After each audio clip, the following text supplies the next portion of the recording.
Je suis ici dans le village de Senghor, c'est à une cinquantaine de kilomètres de Ziguinchor et si vous voyez cette visière et cette tenue de protection, c'est par mesure de sécurité puisque la piste sur laquelle je me trouve en ce moment est soupçonnée de contenir des mines. Et depuis le 2 juin, les équipes de handicap international sont en train de passer la zone au peigne fin pour permettre aux populations de pouvoir avoir accès à cette piste qui relie deux villages, des populations qui pour la plupart ont abandonné leurs terres du fait de la crise qui a longtemps frappé cette zone sud du Sénégal.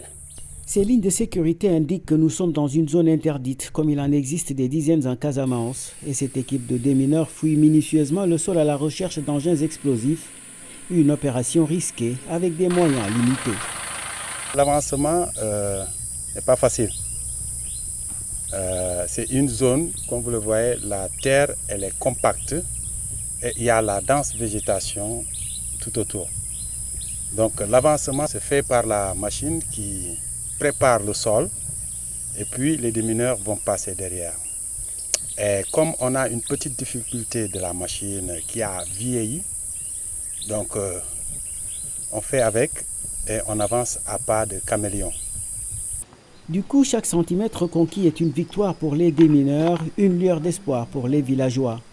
Car depuis que l'un des leurs a sauté sur une mine, les populations de Senghor vivent dans une peur permanente. Depuis notre retour, nous sommes hantés par les mines que nous avons trouvées ici.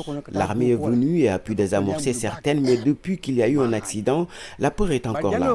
Personne ne peut plus se déplacer comme il veut, même pour aller dans les champs. Tout le monde a peur. Des milliers d'autres villageois vivent la même situation en Casamance alors que les opérations du Centre national d'action anti-mines du Sénégal sont au ralenti ces dernières années.